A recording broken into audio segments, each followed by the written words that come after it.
আল্লাহ রসুল এক গ্লাস পানি নিয়ে একটু খাওয়ার পরে এখন ডান দিকে দিতে হবে, এটা নীতিগত হিসাব। তো ডান দিকে আছে ছোট ছোট বাচ্চা, বাম দিকে আছেন আবু বকর সিদ্দিক, ওমর। তখন আল্লাহ রসুল ছোট ছোট বাচ্চাগুলিকে বলছেন, এই শোনো শোনো শোনো, তোমরা আমাকে একটু অনুমতি দাও না, আমি গিলাসটা এদিকে দিই। বাম দিকে বড় মানুষ আছে, কিন্তু আমি তো দিতে পারি না, আমাকে ডান দিক থেকে দিতে হবে, তো তোমরা একটু অনুমতি দাও আমাকে। তখন বাচ্চারা বলছে, না না না না, আপনার পক্ষ থেকে পানি আমরা পাবো, সেটা অন্য কাউকে দিব, এটা হতে পারে না। তখন আল্লাহ রসুল বলছেন, নাও তাহলে তোমরাই নাও, তোমরাই নাও। হাদিস বুখারী মুসলিম। এটা আপনি কি বুঝলেন? পৃথিবীর সবচেয়ে বড় মানুষ, এত বড় দামি মানুষ আল্লাহ পৃথিবীতে কাউকে সৃষ্টি করেননি। বিচারের মাঠে যেদিন কেউ কথা বলতে পারবে না, সেদিন তিনি বলবেন, সালমা তুতা ওয়াসফাতু শাফা, মাথা উঠান বলেন, যা বলবেন আমি আল্লাহ তাই মেনে নিব, যা সুপারিশ করবেন আমি তাই গ্রহণ করব। আপনি একটু বলেন কি বলতে চান? যাহাই বলবেন তাহাই মেনে নিব, যা সুপারিশ করবেন তাহাই গ্রহণ করব। এই কথা আল্লাহ বারবার বলবেন বিচারের মাঠে। ইনি হচ্ছেন মুহাম্মদ সাল্লাল্লাহু আলাইহি ওয়াসাল্লাম। এত বড় মানুষ বাচ্চা ছেলের কাছে অনুমতি চাচ্ছেন। আরেকটা জিনিস, ডান দিক থেকে দিতে হবে। নিজে থেকে তো একটা ধর্ম বানাতে পারেন, আচ্ছা শোনো, ডান দিক থেকে দেওয়ার নিয়ম, কিন্তু আমি আজকে বাম দিক থেকে চালু করে দিলাম, এটা বলতে পারতেন, কিন্তু ধর্ম তার নিজের নয়, উপর থেকে যা বলেছেন তাই হবে। তাহলে পীর সাহেবের কি হবে? আপনাকে আর পীর সাহেবকে দেখে আমার মাঝে মধ্যে খুব অবাক লাগে। আর যেসব দিনী ভাই বোন আমার বিরুদ্ধে বলে, তাকেও দেখে আমার অবাক হয় যে আমি তো কোনোদিন অপ্রয়োজনীয় বাক্য বললাম না, তো আমার পিছনে লাগলো কি করে, কেন এ কথা বলছে? আচ্ছা, আমি না হয় চাঁপাইনবাবগঞ্জ পল্লী এলাকাতে বক্তব্য দিতে গিয়ে বলেছিলাম, ঘটনাটা ছিল এই যে চাঁপাইনবাবগঞ্জ পল্লী এলাকার মহিলারা বাড়ির পিছন দিকে গিয়ে সমতল মাটিতে বসে পেশাব করে। তো সমতল মাটিতে বসে পেশাব করলে পেশাব ছিটে এসে গায়ে লাগবে। মানুষের পেশাব ভয়াবহ, ইবাদত কবুল হবে না, না ধুইলে কবরে শাস্তি হবে।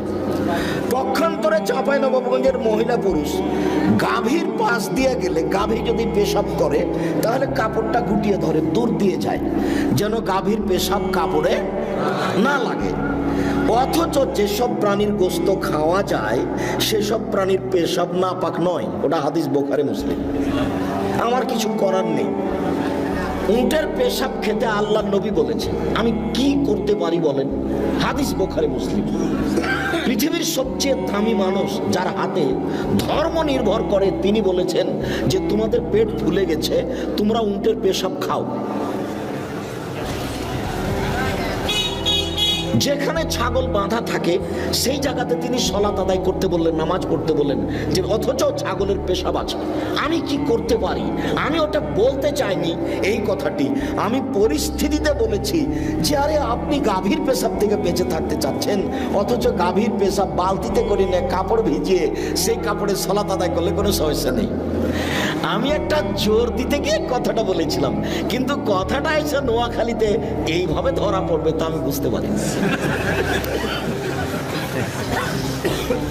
যে আমি সরাসরি বলে দিলাম যে গাভীর পেশাবে কাপড় ভিজান, তারপর সালাত আদায় করেন, তার এটাই করতে হবে?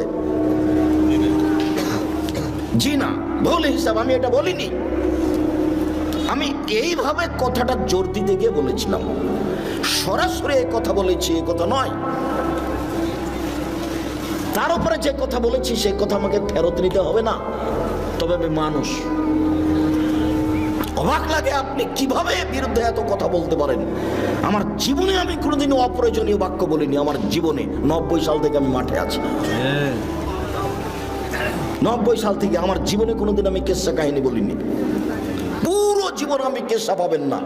আমি যদি কারো কথা নকল করেছি তখন এভাবে বলেছি, তখন কেসাটা এভাবে দেখিয়েছি যে জনৈক বক্তা বক্তব্য বলছেন, একদিন গভীর রাতে বাইজিদের মাথা পানি চাইলেন। বাইজিদ দেখেন বাড়িতে পানি নাই, দূরে পানি আনতে চলে গেলেন। পানি নিয়ে এসে দেখেন মাথা ঘুমিয়ে গেছেন। বাইজিদ গিলাস সাথে করে মায়ের পাশে দাঁড়িয়ে থাকলেন। সকাল হয়ে গেল, মায়ের ঘুম ভেঙে গেল। মা দেখে পাশে বাইজিদ গিলাস নিয়ে দাঁড়িয়ে আছে। বাবা বাইজিদ, তুমি কেন দাঁড়িয়ে আছো? আম্মা, আপনি সন্ধ্যা রাতে পানি চেয়েছিলেন, দেখি বাড়িতে পানি নাই, দূরে পানি আনতে গেলাম, পানি নিয়ে এসে দেখে আপনি ঘুমিয়ে গেছেন। আমি চিন্তা করলাম রাতের কোনো অংশে যদি আমার আম্মা পানি চান, আমি যদি নির্ধারিত সময়ে পানি দিতে না পারি তাহলে আমি উপযুক্ত সন্তান হতে পারবো না। সেই জন্য আমি গিলাস নিয়ে দাঁড়িয়ে আছি।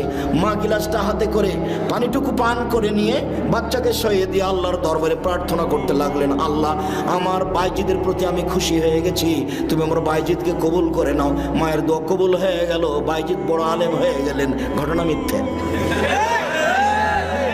আমি যদি বক্তব্য কণ্ঠস্বরে কোনো কথা বলে থাকি, যদি কাহিনী বলে থাকি, তা আমি কারো কথা নকল করে এভাবে বলে দেখিয়েছি আপনাকে, দিয়ে বলেছি যে এটা আপনি প্রমাণ করেন, আমার মরা পর্যন্ত সময় থাকবে। দেখি আপনি কিভাবে প্রমাণ করবেন। 30 পারা কোরআন আপনার চোখে ধরে না, এটা একটু অনুবাদ করে শোনাতে পারেন না? মুহাম্মদ সাল্লাল্লাহু আলাইহি ওয়াসাল্লামের 23 বছরের জীবন, 30,000 সহিহ হাদিস আপনার একটু চোখে পড়ে না? আপনি একটু এগুলো শোনাতে পারেন না? নোয়াখালী লক্ষ্মীপুর বাড়ি হলেই কি একবারে শুনে না আহমদুল্লাহ নাস্তাকবর বলে কাহিনী শুরু করে দিতে হবে? রিয়াজুস সলেহিন থেকে খাওয়ার উপরে, পান করার উপরে 10টা হাদিস মুখস্থ করে বলা যায় না? রিয়াজুস সলেহিন থেকে 20টা হাদিস মুখস্থ করে সালামের উপরে বলা যায় না? রিয়াজুস সলেহিন থেকে সুদ ঘুষের উপরে 10টা হাদিস বলা যায় না? কেন আপনি এখানে আসলেন? কেন আপনি আসবেন এখানে? কেন আপনার মসজিদে ফাজাইল আমল থাকবে? আপনার হাদিস গ্রন্থ হয় না? আপনার চোখে পড়ে না?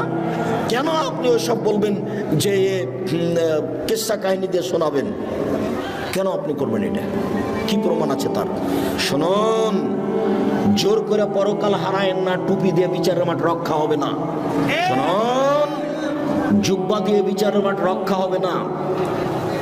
শুনুন, পাগড়ি দিয়ে বিচারের মাঠ রক্ষা হবে না। বিচারের মাঠ বড় কঠিন। আলিয়াউমা লা তামলিকু নাফসুন লিনাফসিন শাইআ। আজ কোন মানুষ কোন মানুষের কোনো উপকার করতে পারবে না, একচ্ছত্র মালিকানা আমার।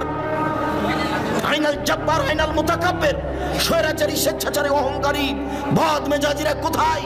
আনা মালিকুল আমলাক, আমি হচ্ছি রাজাধিরাজ। এই কথা বলে বিচার শুরু হবে।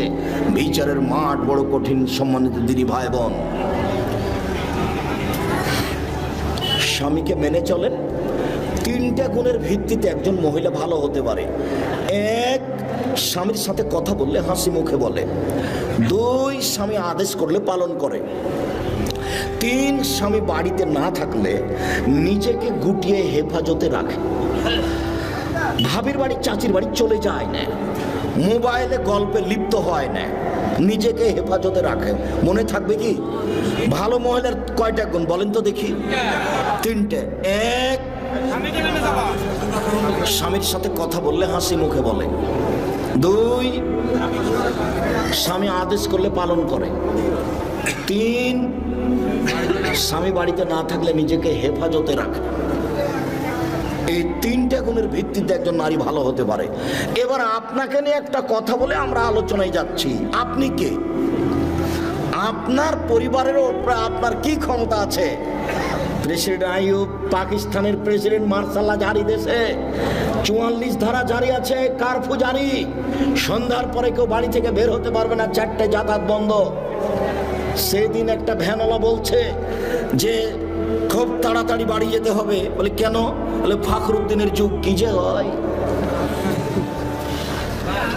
রাজশাহী মেডিকেলে গিয়ে দেখছি যে মেডিকেল একটা কলার ছালও নাই, মানুষও নাই। আমার নিজের কথা বলছি, নিজের চোখের দেখা কথা। আর ভ্যান চালকের কথা আমি নিজে নকল করছি। তার নাম ক্ষমতা। আপনি হচ্ছেন এই বাড়ির মালিক। এই বাড়িতে 44 ধারা জারি থাকবে আপনার পক্ষ থেকে।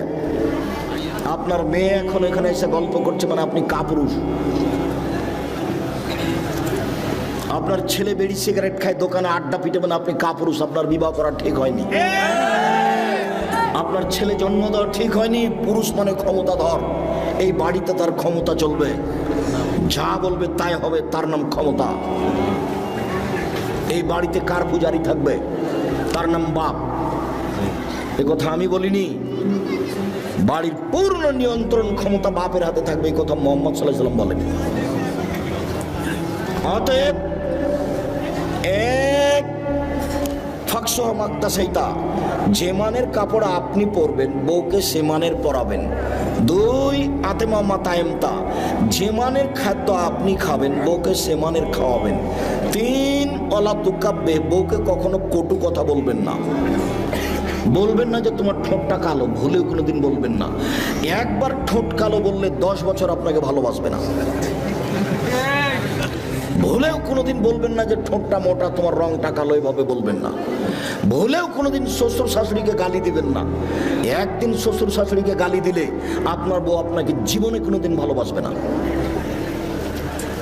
ভুলেও কোনোদিন কটু কথা বলবে না। এই ছেলে, তোমাকে বলছি, বউয়ের সাথে তোমার এত খারাপ ব্যবহার কেন?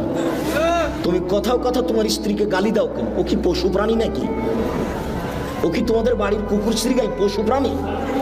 তুমি তোমার বউকে এত তুচ্ছভাবে দেখো কেন? মুহাম্মদ সাল্লাল্লাহু আলাইহি ওয়াসাল্লাম বলেছেন বউকে কটু কথা বলবা না। চার ওলা তাজের বালা লজে, মুখের উপরে মারবা না। পাঁচ ওলা তাতরুকা ইল্লা ফিল বাইতে, তুমি তোমার বাড়ি ছাড়া তোমার বউকে কোথাও যেতে দিবা না। ও খালার বাড়ি যেতে পাবে না, ও ফুফুর বাড়ি যেতে পাবে না, ও ভাবির বাড়ি যেতে পাবে না, ও মায়ের বাড়ি যেতে পাবে না। জরুরি প্রয়োজন ছাড়া বাড়ি ত্যাগ করতে পারবে না, এই কথা মুহাম্মদ সাল্লাল্লাহু আলাইহি ওয়াসাল্লাম বলেন, আমি বলিনি। ও আপনার বাড়ির বাইরে যেতে পারে না। বিবাহের বাড়িতে যাওয়ার কোনো প্রশ্নই আসে না। বিবাহের বাড়িতে গেলে স্বামীর সংখ্যা বেশি হয়ে যাবে। স্বামীর সংখ্যা বেশি হয়ে যাবে, মানে অবৈধ কর্ম হয় একেবারেই সহজ। ভুলেও কোনোদিন বিবাহের বাড়ি স্ত্রীকে যেতে দিবেন না। আপনি যান, আপনার ছেলে যাক, আপনার বাপ যাক, মহিলা যদি যাওয়াই লাগে আপনার মা যাক, আপনার বউ যাবে না। বইয়ের উপর একটা কন্ট্রোল ক্ষমতা থাকতে হবে, এই কথা মুহাম্মদ সাল্লাল্লাহু আলাইহি ওয়াসাল্লাম বলেন। এই বাড়িতে আপনার পক্ষ থেকে কার পূজারি থাকে, 5টা জিনিস জরুরি। মহান আল্লাহ বলেন, ফাসাল্লি লিরাব্বিক, পৃথিবীর মানুষ তোমরা তোমাদের প্রতিপালককে সন্তুষ্ট করার জন্য সালাত আদায় করো।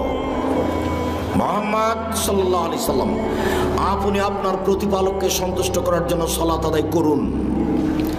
মহান আল্লাহ বলেন, হাফিজু আলাস সালাওয়াত ওয়াস সালাতিল উস্তা, পৃথিবীর মানুষ তোমরা 5 ওয়াক্ত সালাত আদায় করো, বিশেষভাবে আসরের সালাত আদায় করো। আসরের সালাত নির্ধারিত সময় আদায় করতে হবে, 5টায় করা যাবে না। দেরি করতে করতে করতে হুজুর একবারে সূর্য ডুবিয়ে দেয় মনে হচ্ছে, সেটাই হুজুরের কাছে পছন্দনীয়। এই ছেলে, প্রত্যেকটা বস্তুর ছায়া যখন তার সমপরিমাণ হবে তখন আসর। আমি বলিনি এই কথা, কে বলেছেন বলো তো? মুহাম্মদ সাল্লাল্লাহু আলাইহি সাল্লাম। আর তুমি যখন আসরের সালাত আদায় করছো তখন 10টা হয়ে গেছে গো, বুঝতে পারোনি কথা? আসরের সালাতের সময় কখন? প্রত্যেক বস্তু যখন তার ছায়াটা তার সমপরিমাণ হবে। কালকে লাঠি খাড়ো করো একটা দিয়ে, ছায়াটাতে দাগ দাও, দিয়ে এবার বোতলটা ফেলে দাও। যদি ছায়াটা তার সমান হয়ে থাকে, এখন আসরের টাইম হয়ে গেছে। এ কথা আমি বলিনি, কে বলেছেন? মুহাম্মদ সাল্লাল্লাহু আলাইহি সাল্লাম বলেছেন। পৃথিবীর কোন মানুষের কথাকে এই কথার সাথে লাগাবো না। আমি আব্দুর রাজ্জাক বিন ইউসুফ 5 পয়সা দাম নেই। পৃথিবীর কোন মানুষের কথাকে এই কথার সাথে লাগাবো না। উমর রাদিয়াল্লাহু তাআলা আনহুর কথাকে এই কথার সাথে লাগাবো না। মানুষ হিসাবে পৃথিবীর ব্যতিক্রম মানুষ উমর, যে রাস্তা দিয়ে হাঁটতেন সে রাস্তা দিয়ে শয়তান হাঁটতো না। অতএব নির্ধারিত সময়ে সালাত আদায় করার চেষ্টা করুন, এ কথা আল্লাহর আদেশ। যে কোনো মূল্যে সালাত আদায় করতে হবে। অজু করে সালাত আদায় করতে হয়, পানি নেই, তায়াম্মুম করে সালাত আদায় করতে হবে। মাটি নেই, বিনা অজুতে বিনা তায়াম্মুমে সালাত আদায় করতে হবে। দাঁড়িয়ে থেকে সালাত আদায় করতে হয়, দাঁড়িয়ে থাকা যায় না, বসে থেকে সালাত আদায় করতে হবে। বসে থাকা যায় না, শুয়ে থেকে সালাত আদায় করতে হবে। কেবলার দিকে মুখ করে সালাত আদায় করতে হয়, কেবলা বোঝা যায় না, এমনিতেই করতে হবে।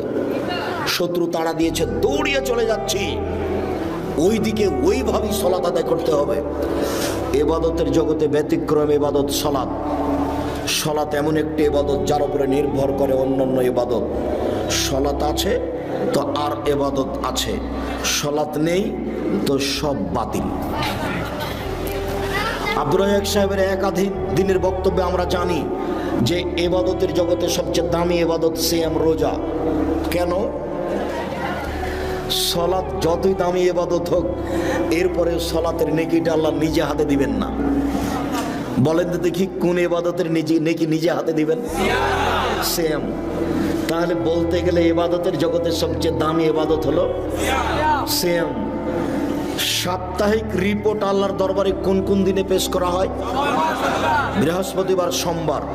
এই জন্য আল্লাহর নবী চাইতেন যে আমার রিপোর্টের সময় দেখো তুমি যে আমি সিয়াম আছি, দেখো এই নাও দেখো। এই জন্য তিনি কোন কোন দিন ভালোবাসতেন?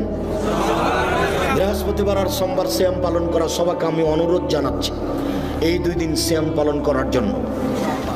আপনি মুরব্বী, আপনার কাছে আমার জরুরি অনুরোধ, আপনি বৃহস্পতিবার সোমবার সিয়াম পালন করবেন। আর বাৎসরিক রিপোর্ট কোন দিন পেশ করা হয়? না না না না, শাবান মাসে। তবে শাবান মাসের কোন দিন সেই দিন মুহাম্মদ সাল্লাল্লাহু আলাইহি ওয়াসাল্লামের জানা ছিল না, যার কারণে তিনি শাবান মাসে বেশি বেশি সিয়াম পালন করতেন। বর্ণনাকারী বলছেন, আল্লাহর নবী আপনি শাবান মাসে এত বেশি রোজা থাকেন, সিয়াম থাকেন কেন? তখন আল্লাহ রাসূল বলছেন, দেখো শাবান মাসের বাৎসরিক রিপোর্ট পেশ করা হয়, কোন দিন আমার জানা নাই। কিভাবে ভারত, বাংলাদেশ, পাকিস্তানের আলেম ওলামা জেনে নিলেন সেদিন 15ই শাবান। তাই কলকারখানা, অফিস, আদালত, কোর্ট কাছারি, শিক্ষা প্রতিষ্ঠান সবকিছু বন্ধ করে আতর গোলাপ মেখে রাতে গোসল করে দিনে সিয়াম থাকে। অবাক কথা, এত বড় সুযোগ হলো তো আল্লাহ নবী তাহলে একদিনই থাকতেন। একদিন না থেকে তিনি বেশি দিন থেকেছেন, একবার 15 তারিখ পর্যন্ত, 20 তারিখ পর্যন্ত, 25 তারিখ পর্যন্ত, 27 তারিখ পর্যন্ত। খালি এক টেনশনে যে কোন দিন যে হলো বাৎসরিক রিপোর্টের দিন। তো সেটা কোন মাস? শাবান মাস। কোন দিন কেউ জানে না। কিভাবে আমরা জেনে নিয়েছি সেই দিন কোন দিন? 15ই শাবান। হাসাওয়া কাল্লা, কখনো নয়, ভুল হিসাব। বেশি বেশি সিয়াম পালন করে ধরতে হবে রিপোর্টের দিন। ইবাদতের জগতে সবচেয়ে দামি ইবাদত সিয়াম, এ কথা ঠিক। কিন্তু যদি নামাজ না থাকে তাহলে রোজাটাকে আল্লাহ এভাবে কেটে দিবেন, যা এটা বাতিল। ইবাদতের জগতে শক্তিশালী, ক্ষমতাধর, পাওয়ারফুল ইবাদত হলো দান। দানের চেয়ে এত ক্ষমতাধর, শক্তিশালী ইবাদত পৃথিবীতে নেই। দান করলেন এখানে মায়ের নামে কবরের শাস্তি বন্ধ, ক্ষমতাই ভিন্ন। আল্লাহ নবী বলছেন যে পানি যেমন আগুনকে নিভাতে পারে, দান তেমন পাপকে মিটাতে পারে। দান করে পাপ মিটিয়ে দেন। আল্লাহ খুব রাগান্বিত, আপনাকে জাহান্নামে দিবেন। তো 10 টাকা দান করেছেন, 500 টাকা দান করেছেন, তো আল্লাহ বলছেন আচ্ছা আচ্ছা ঠিক আছে, যাও, নরম হয়ে গেছে, যাও জান্নাতে যাও। দানের খুব ক্ষমতা। কিন্তু দানের যতই ক্ষমতা থাক, যদি সে সালাত না থাকে তাহলে দানকে আল্লাহ কি করবেন? কেটে দিবেন। দানের আর কোনো ক্ষমতা নেই। আল্লাহর ভয়ে 1 ফোঁটা চোখের পানি আল্লাহর কাছে সবচেয়ে প্রিয়। 1 ফোঁটা চোখের পানি, এর চেয়ে কোনো পছন্দনীয় ইবাদত আল্লাহর কাছে নাই। 1 ফোঁটা চোখের পানি। রাসূল সাল্লাল্লাহু আলাইহি ওয়াসাল্লাম বলছেন, লা ইয়ালিজার রাজুলু বাকা মিন খাসিয়াতিল্লাহ তা ইয়ালিজাল লাবানু ফি দারে। গাভীর বাঁট ওলান থেকে দুধ বের করে ভিতরে ঢোকানো যায় না যেমন, আল্লাহর ভয়ে কাঁদে যে সে জাহান্নামে যাবে না তেমন। গাভীর বাঁট ওলান বুঝেন কি? চাপ দিয়ে দুধ বের করে ভেতরে ঢোকানো যাবে? এই কাজটা যেমন অসম্ভব, আল্লাহর ভয়ে কাঁদে যে তার জাহান্নামে যাওয়া তেমনি অসম্ভব। এটা আমি বলিনি, এই কথা মুহাম্মদ সাল্লাল্লাহু আলাইহি সাল্লাম বলেন। এরপরেও কেঁদে আপনি অনেক নেকি করেছেন, কিন্তু সালাত নেই। এবার এটা আল্লাহ কি করবেন? এটা কেটে দেবেন, বাতিল। তাহলে ইবাদতের জগতে সবচেয়ে ব্যতিক্রম, ভিন্ন ধরনের ইবাদত হলো সালাত, যার উপরে নির্ভর করে অন্যান্য ইবাদত। সালাত এমন একটি ইবাদত যার উপরে নির্ভর করে অন্যান্য ইবাদত। অতএব পরিষ্কার কাপড় পরে সালাত আদায় করতে হয়, পরিষ্কার নেই। যেই কাপড়ে পেশাব পায়খানা লেগে আছে ওই কাপড় পরেই সালাত আদায় করবেন। পরিষ্কার অপরিষ্কার কোনো কাপড়ই নেই, আপনি উলঙ্গ হয়ে আছেন, নামাজের টাইম হয়ে গেছে, আপনি এ অবস্থাতেই সালাত আদায় করবেন। যার কারণে আমি বহুদিনই বলেছি যে মুসলিম দেশে মার্কিন সৈন্য ঢোকে, কথার কথা ইরাকে আফগানিস্তানে মুসলিম মহিলাকে ধরে 5 জন 7 জন ধর্ষণ করার পরে পরনের কাপড় খুলে নিয়ে উলঙ্গ অবস্থায় তাদের সামনে হাঁটতে বাধ্য করে। এই সময়ে যদি সলাতের টাইম হয়ে যায় তাহলে মুসলিম মহিলাকে উলঙ্গ অবস্থায় মার্কিন সৈন্যের সামনে সলাত আদায় করতে হবে, করতেই হবে। পৃথিবীতে ব্যতিক্রমে ইবাদত সলাত, যেই সলাত যে ইবাদত মানুষের কোনো অসুবিধা বুঝে না, সমস্যা বুঝে না, অসুখ বিসুখ বুঝে না, কিছুই বুঝে না, একেবারে কিছুই বুঝে না। সময় হলে সালাত আদায় করতে আপনি বাধ্য। পৃথিবীতে ব্যতিক্রমে ইবাদত সালাত। যারা সালাত আদায় করে না তারা কেমন? যারা সালাত আদায় করে না তারা কাফের। রাসূল সাল্লাল্লাহু আলাইহি সাল্লাম বলেন, মান তারাকা সালাতা মুতাআম্মিদান ফাকাদ কাফারা। কেউ যদি ইচ্ছাকৃত সালাত ছেড়ে দেয় তাহলে সে কাফের হয়ে গেল। মুহাম্মদ সাল্লাল্লাহু আলাইহি সাল্লাম বলেন, বাইনাল আবদ ওয়া বাইনাল কুফরি তারকুস সালাত। মুসলমান এবং কাফের মধ্যে পার্থক্য হচ্ছে সালাত ছেড়ে দেওয়া। কেউ যদি সালাত ছেড়ে দেয় তাহলে সে কাফের, কেউ যদি সালাত আদায় করে তাহলে সে মুসলমান। আসহাবু মুহাম্মাদিন সাল্লাল্লাহু আলাইহি সাল্লাম লা ইয়ারানু তারকু কুফরুন গায়রা সালাহ। মুহাম্মদ সাল্লাল্লাহু আলাইহি সাল্লামের সঙ্গী সাথী সাহাবীগণ কেউ যদি রোজা ছেড়ে দিয়েছে তাহলে তাকে কাফের মনে করতেন না, কেউ যদি হজ না করত তাহলে তাকে কাফের মনে করতেন না, কেউ যদি যাকাত না দিত তাহলে তাকে কাফের মনে করতেন না, তবে কেউ যদি সালাত আদায় না করত তাহলে তাকে কাফের মনে করতেন। রাসূল সাল্লাল্লাহু আলাইহি সাল্লাম বলেন, উমিরতু কাতালান নাস হাত্তা ইয়াকুলু লা ইলাহা ইল্লাল্লাহ। মানুষ যতদিন পর্যন্ত লা ইলাহা ইল্লাল্লাহ না বলেছে, সালাত আদায় না করেছে, আমি তাকে পিটিয়ে সালাত আদায় করাবো, মারবো না হয় মরবো। এই হাদিসের ভিত্তিতে সেই কালে ইমাম আহমদ ইবনে হাম্বল রাহিমাহুল্লাহ বলেছেন, কেউ যদি সালাত আদায় না করে তাহলে তাকে কুরবানি করতে হবে। এই হাদিসের ভিত্তিতে সেই কালে ইমাম আবু হানিফা রাহিমাহুল্লাহ বলেছেন, কেউ যদি সালাত আদায় না করে তাহলে তাকে জেলখানায় বন্দি করে পিটিয়ে সালাত আদায় করাতে হবে। এই হাদিসের ভিত্তিতে বর্তমান আরবি বিদ্বানগণ বলছেন, স্বামী নামাজ পড়ে স্ত্রী পড়ে না, স্ত্রী পড়ে স্বামী পড়ে না, তাহলে বিবাহ কেটে গেছে, বিবাহ বাতিল। চেয়ারম্যান লাগে না, মেম্বার লাগে না, খাতা কলম লাগে না, বিবাহ এমনিতে গেছে। এই ছেলে, তুমি কি কারো গায়ে হাত দিয়ে আছো নাকি? রেডি হও। এক খেলে চেয়ে থাকবা, তোমাকে যেন পাখি মনে করে পাথর। এক খেলে চেয়ে থাকবা যেন তোমাকে পাখি মনে করে পাথর। সম্মানিত দিনী ভাই বোন, একজন বেনামাজি যদি মারা যায় তো আরবি বিদ্বানগণ বলছেন ওকে শ্মশান ঘাটে ফেলে দিতে হবে। হিন্দু মারা গেলে যেখানে ফেলতে হয় সেখানে ফেলে দিতে হবে, মুসলমানের কবরস্থানে কবর দেওয়া যাবে না।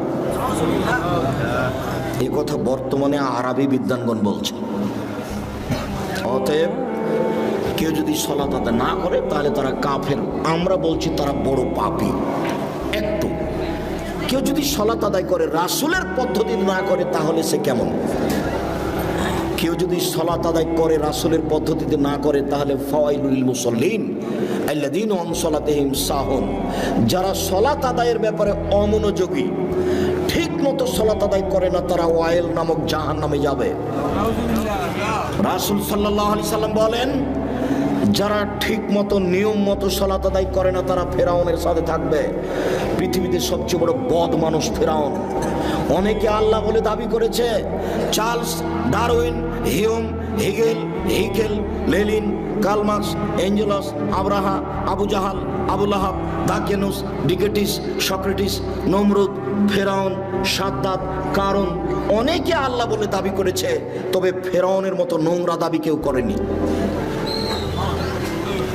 মিশর জাদুঘরে ঢুকে বারবার বলছি, মোহাম্মদ ফেরাউনের লাশ কোথায় সেখানে চলো।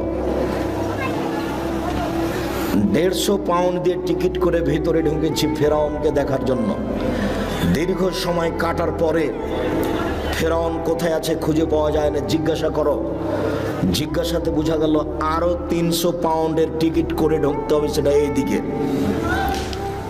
তো টিকিট করার পরে ভেতরে গেলাম, দেখি 12 জন লাশ, প্রায় সবাই একই, 19-20 বোঝা যায় না।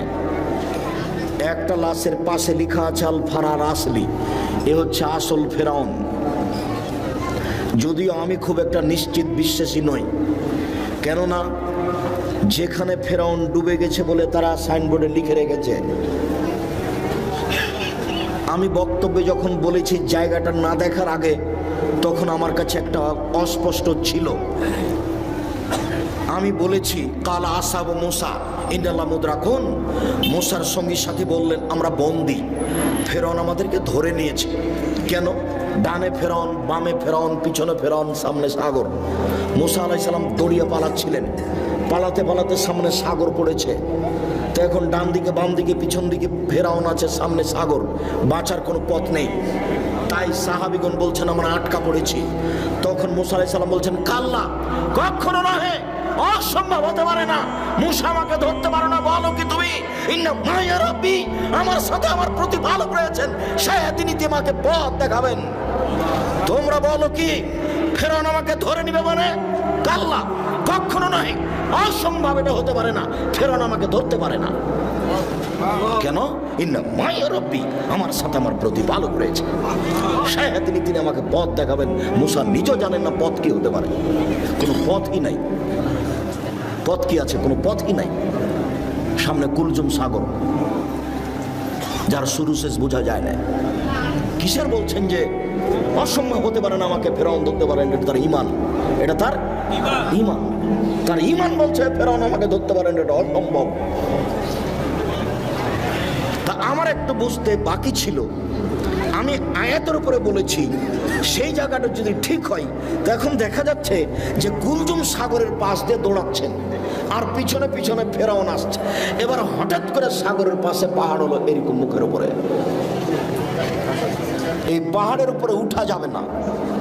তাহলে এখন ডান দিকে আছে সাগর, মুখের উপরে আছে পাহাড়, বাম দিকে আছে ফেরাউন, পিছন দিকে আছে ফেরাউন, মানে চলে এসেছে।